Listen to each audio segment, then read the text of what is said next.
Hey everyone, welcome to another installment of Memories of Malta.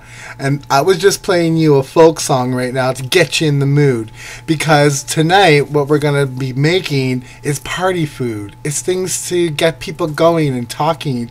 And what we're going to do tonight are things that are traditionally Maltese for when you have a party or a get-together or a few people come over, or maybe just a couple of friends, or maybe just one friend. The Maltese are excellent hosts, and when you're going over to someone's house, 10 times out of 10 they're going to be giving you something there. So you may find this in a Maltese home. It may be a table full of things, probably more things than I'm going to show you today. Also, if you go to the bars, even, it's like a non-stop barrage of these, almost like Maltese tapas. There'll be like a pasta dish and cheeses and maybe some sausage dishes and you name it. They're going to come out, especially at the band clubs. These are all free, by the way. Yeah. So tonight what I'm going to do is I'm going to show you a bunch of like party food, get-together food, appetizers. And I'm not making everything. I'm making some, but some are store-bought. And I will get into that later on. So sit back and hang on, because normally at this time I would say I'm going to be right back with the ingredients. But I'm going to be back with our menu item 1, because this is going to be like in little segments kind of thing. So you guys, let's have fun with this. It's going to be a lot of fun, and I hope you enjoy it, and I hope you try it. They're really easy. Alright, we'll be right back with menu number 1. Hey everyone, welcome back to our party. Okay, our first item on our menu is a dip or a spread. Excuse me, and it's really popular all over Malta, and it's called bigilla. And what bigilla is a bean dip. So if you don't like beans, you're probably not going to like this, but try it anyway. So what bigilla calls for are broad beans. Okay, so they come kind of brown or green looking sometimes. And what broad beans really are, another word for them, are fava beans, F-A-V-A, fava beans. And what you're going to do is you're going to get the dried variety, and you're going to soak them in water overnight, preferably, and rinse them, leave them soaked, and then drain the water, change it a couple of times. These fava beans have, like, honestly swelled double their size. If you don't want to go through the whole process of soaking these dried beans, or if you can't find the dried beans where you live, you can also buy them in a can. And they may say broad beans, sometimes they'll say fava beans, but they're the same thing. Just make sure you're getting the brown ones. Don't get the fresh, young, green broad beans, which I know they're sometimes more available. So what I've gone ahead and done is, like I said, soak these overnight. Now what I'm going to do is I'm going to put more water in here with a little bit of sea salt, and I'm going to set this back on the flame until they get tender, and then these little jackets will slip off. It's recommended you take these off because they're tough and they're bitter, and you're not going to really mash these up properly. So I'll show you that when that's all done. You're also going to need some parsley. Beautiful parsley. You're also going to need lots of garlic, or to your taste, which I forgot to bring. Sorry. You're going to need some hot chili sauce for the end result, if you want. You're also going to need some just plain white vinegar, although I did read a recipe that used apple cider vinegar. I haven't tried it that way, but I love apple cider vinegar. But just some vinegar, just a little bit. It really brings out the flavor of the bean. And you're going to need olive oil. I'm using extra virgin because I think this is something for when you use extra virgin, because you're not cooking it and you're going to taste this. So that's it. Now traditionally, bigilla was made with something called a jerba bean, full tajurba, or you may know it as a jerba bean. What a jerba bean is, or the full tajurba, is actually a fava bean. It's the same family. It's just the smaller version of a fava or a broad bean. And I have some here in a can to show you. They look the same. They're just smaller. So if you can't find broad beans or fava beans, go ahead and try to get the faba beans. Alright guys, so I'm going to put some water in here, put it back on the hob, and I'm going to show you when it's all done. Hello my LBs, I'm back. Alright, our beans are on the stovetop getting soft, cooking away. So in the meantime, I thought I'd show you something else, and this is something I didn't prepare or didn't cook. Now, what's a party without cheese? And the Maltese have their own special cheese called gbejniet. Now, what gbejniet is mostly a goat's cheese, and they're like cheeslets, and they're prepared in little cups and they're set overnight, and they come in different varieties. This happens to be the one that is kind of cured, kind of pickled, harder, and it has pepper on it, bzar. And as you can see, they're just round little cheeselets. They're good. The fresh version is much softer, and the fresh ones are called frisky. What's cheese without crackers? Okay, and in Malta they have these really great water biscuits called Galecki, and these ones happen to be from Malta, but my bakery here, the Maltese bakery, does get them imported. This one here has the gbejniet flavor, as you can see, as it says, tel bzar, which is with pepper, the gbejniet with pepper, and this one here is sea salt and cracked black pepper. Now, you can also get them just plain, obviously. So these are going to be my crackers for this evening. Now, I know and I realize that not everybody can find gbejniet where you live. Most big cities in Canada, America, and Australia will have some kind of Maltese specialty shop where you can lucky enough to get them like I am here. If you cannot get these cheeselets, what I've discovered through me trial and error is if you can find a goat's cheeselet with the pepper around it, you know, try to go for one that's maybe half goat, half sheep, so it's not so overpowering. Those are like the closest I can tell you to come up with. If you can't find that, you know what, use your own favorite cheese. I mean, in Malta they have all sorts of different types of cheese. I mean, this would be more traditional, but any cheese will do when you're having a party, right? Everyone loves cheese. Okay guys, so I'll be back in a little bit and I'll show you some more for our party. Woohoo! Hey guys, welcome back to our Maltese party.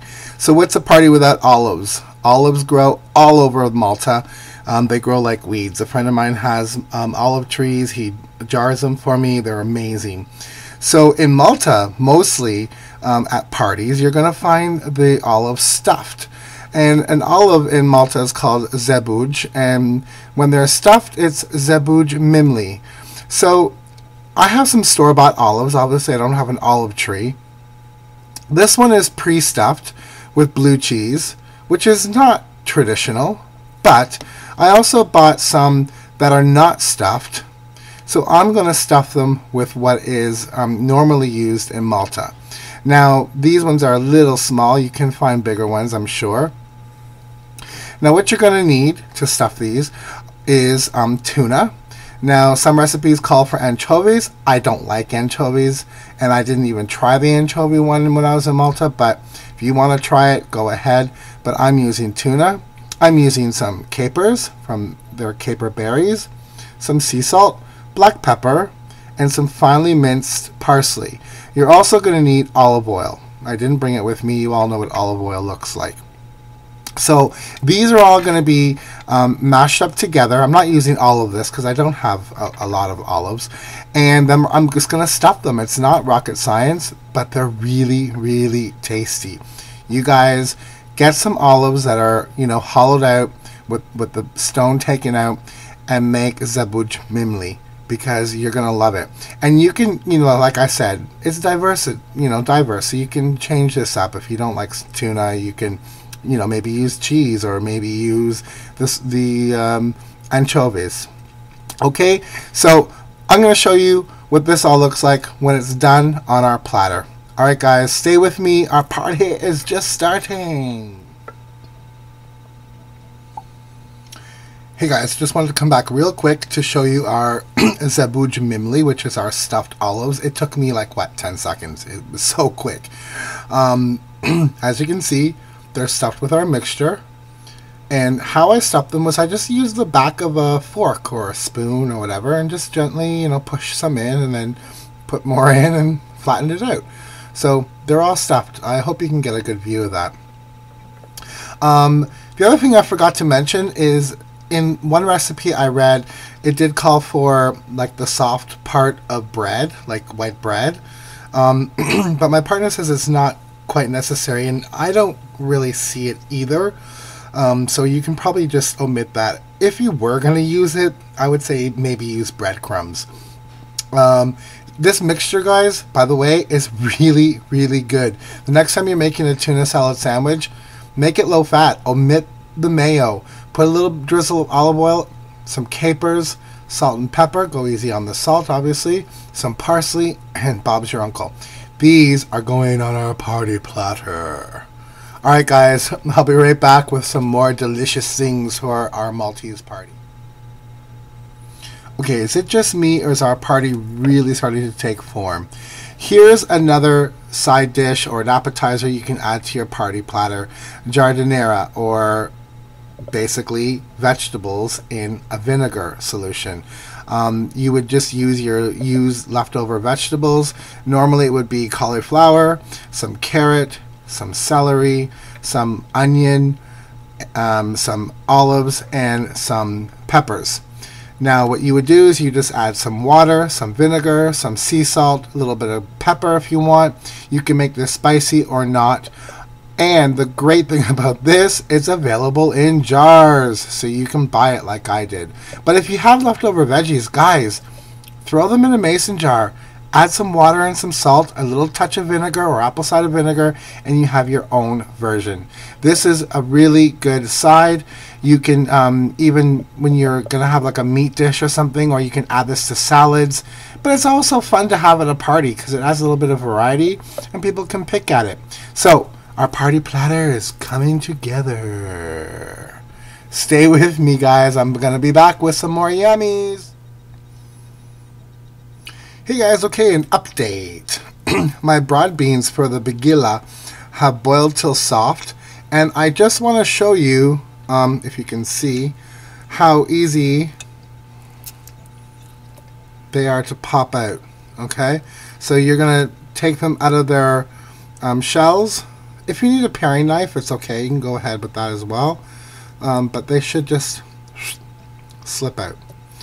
Alright, so these guys are soft.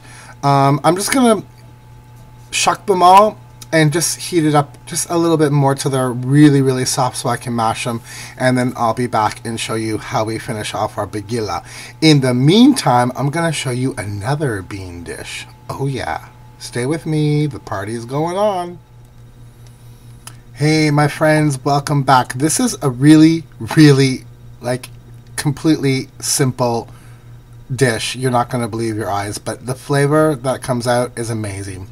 What I have here is a small casserole dish of butter beans.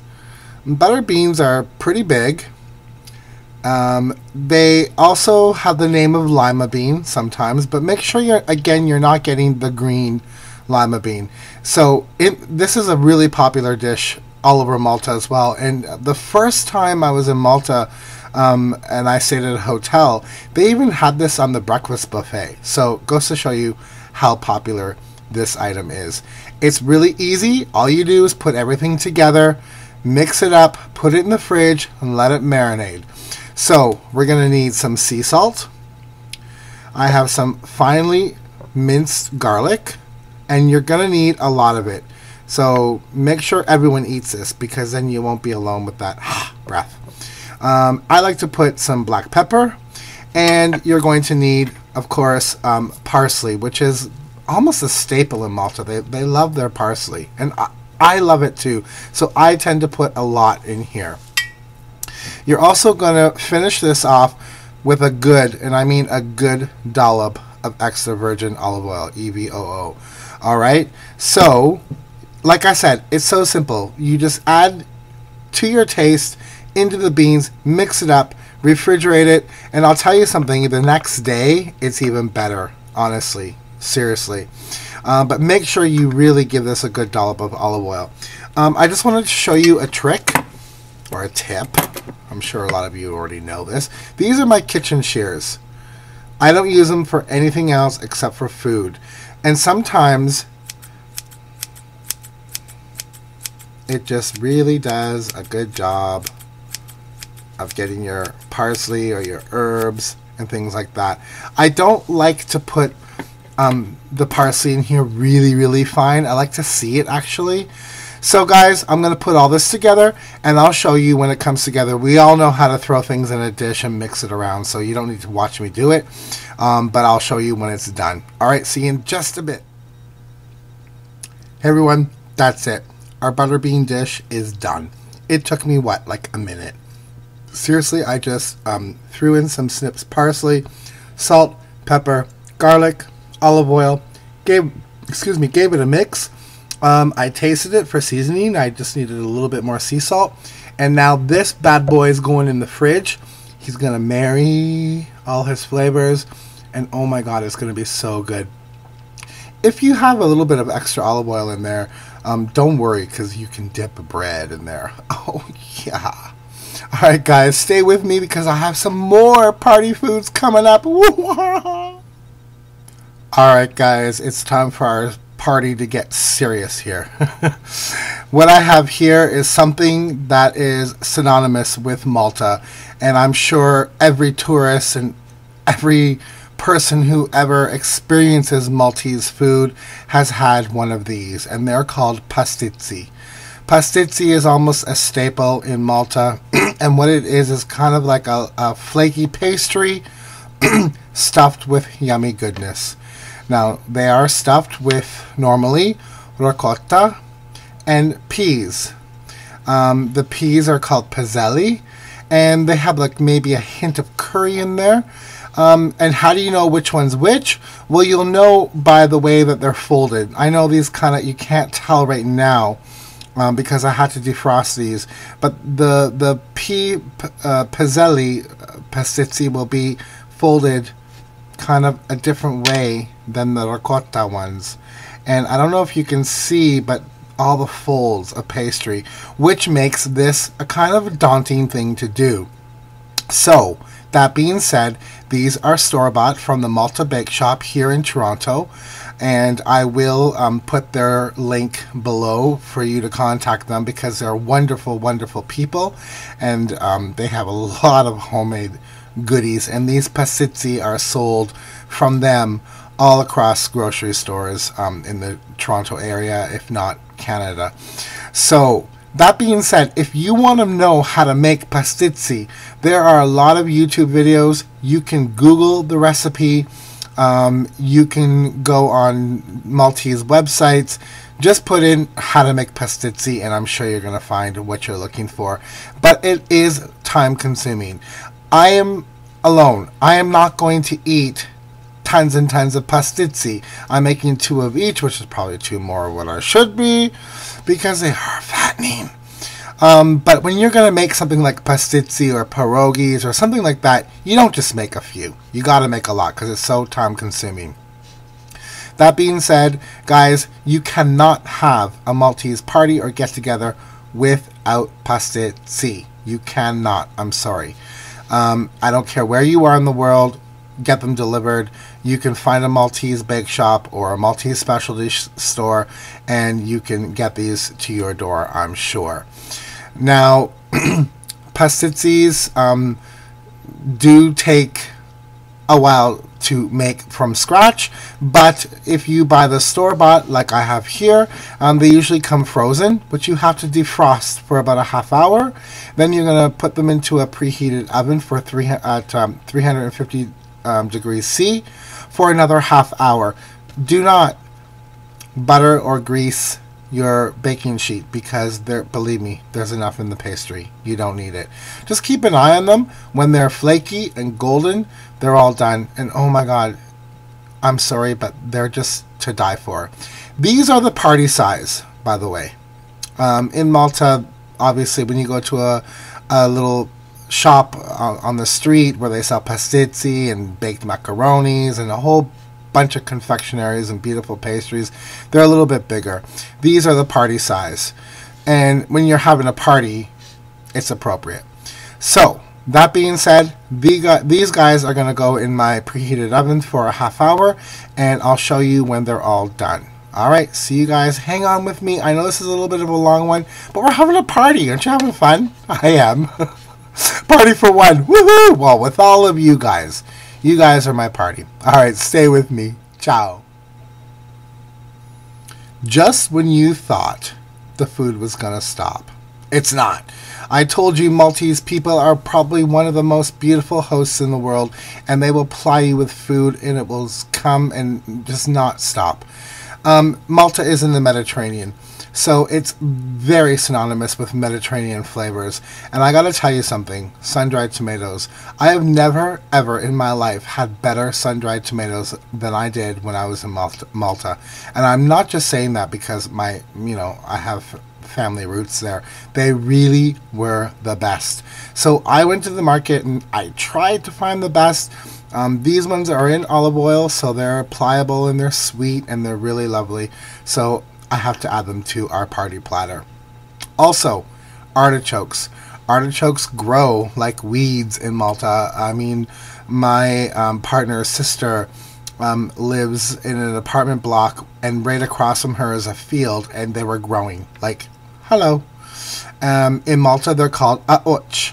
And these are Artichoke Hearts, and they just happen to be the ones that are marinated in a little bit of vinegar and olive oil with some herbs.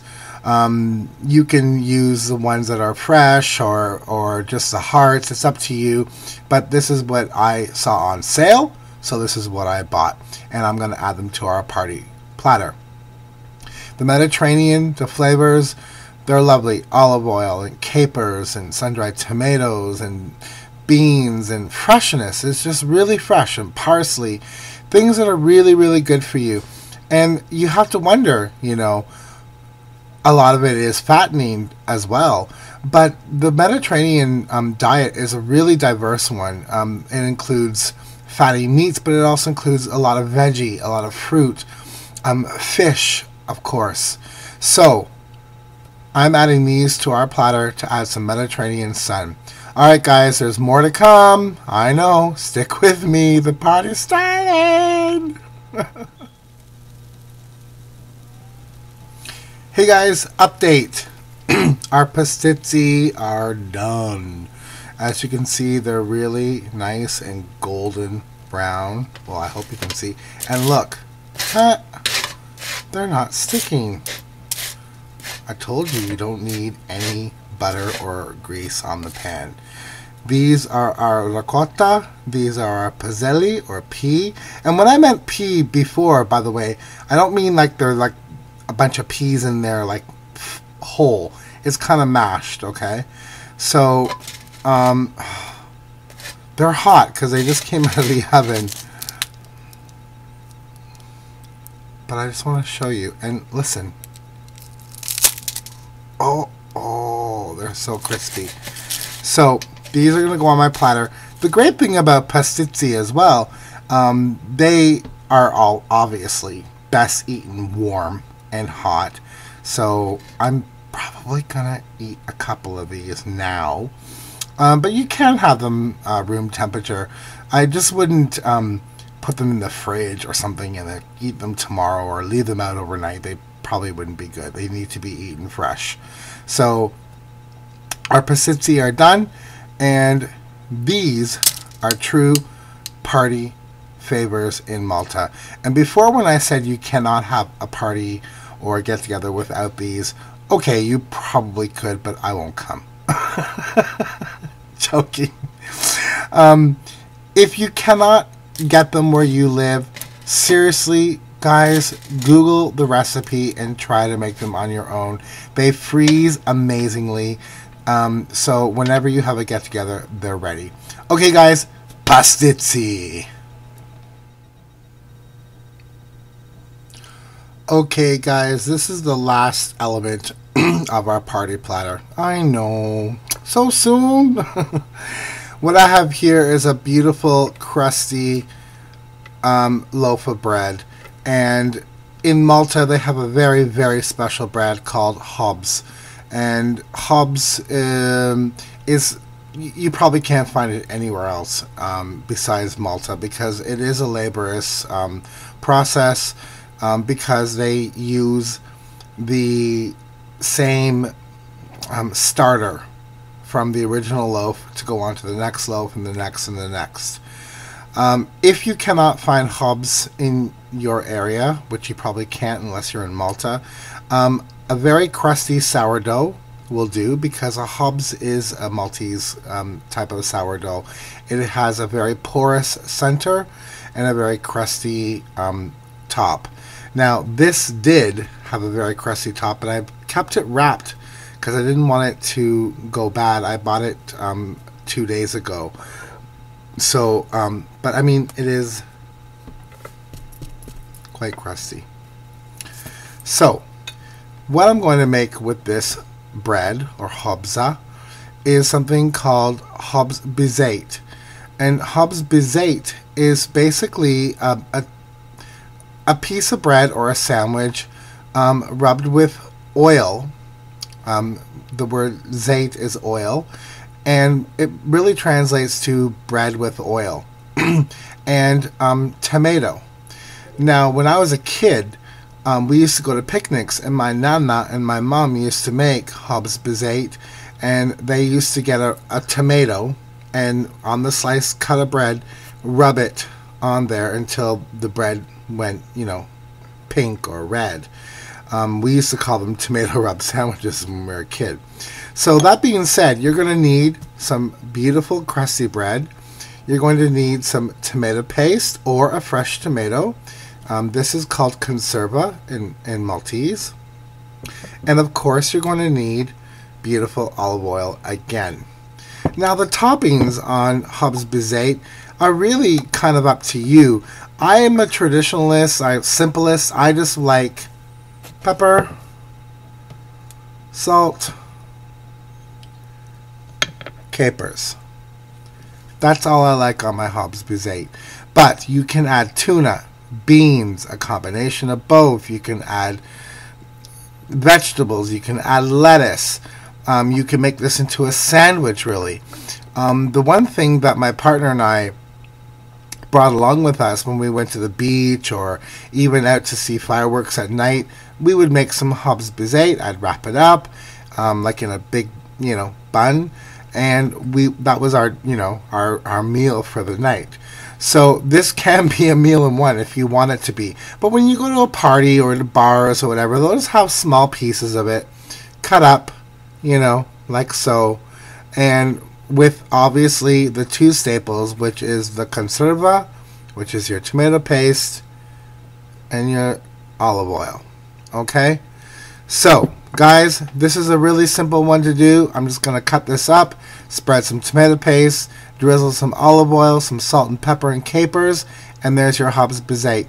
Believe me, you may think it sounds too simple, but honest to God, when you put that in your mouth, bread, olive oil, salt, pepper, tomato, it's really awesome. Okay, guys, we're almost done, and I'm going to put my platter together soon. I'm just waiting to mash my bigilla, and we'll be all together in just a moment. Thanks a lot for sticking with me. I'm having a lot of fun. I feel like I'm in Malta, and I feel like I'm having a party, and you guys are all with me. Thank you so much for sticking with me. I really appreciate it. See you guys in just a little tick. Ciao. Hey guys, my hobz biz-zejt is done. I just spread my conserva, which is my tomato paste, on the bread. There's some beautiful olive oil. It's a nice and thick piece. I put some capers on top, salt and pepper, and what I'm going to do is now just, cut it into some pieces that are manageable. You guys, this is simple food, It's wonderful, and it really tastes so good. Alright guys, we're almost done. Thank you so much for sticking with me. Bigilla coming up next, and then the platter. Well guys, we're at the end of this video, but at the beginning of our party, because we get to eat all this great stuff. Okay, where to begin? My gosh. We have our pastizzi, our ricotta and pastizzi. We have our hobz biz-zejt, which is the bread with olive oil and conserva, which is tomato paste, caper, salt, pepper, and a little bit of parsley. We have our beautiful, gorgeous butter beans that were so easy to do. We have our stuffed olives. Okay, we have our bigilla, and I did add a little bit of hot chili paste on top and some parsley to garnish. And to dip, of course, we have our galletti, our crackers. We have our gbejniet, which is the Maltese cheeslets. We have our withh, which is our artichokes, our beautiful sun-dried tomatoes. And I did not waste that tuna. There's some tuna here for protein with a little bit of parsley on top. And our Giardiniera, which is our pickled vegetables. Guys, oh my gosh, I have a plethora of wonderful in front of me. I hope when you're in Malta, you will be greeted with a platter like this. I'm sure you will. If you're not going to go to Malta or you're not in Malta, do one yourself. It's so easy. All that's left for me to do now is to crack open a can of Kinney, which is Malta's national soda, which is like a bitter orange and with aromatic spices. I can't wait to have it with this. You guys, thanks so much for joining the party. Thanks so much for sticking with me. I can't wait to see you guys next on our next Memories of Malta. I hope you had a good time. I know I did. Okay, shush. I'm going to eat now. Ciao.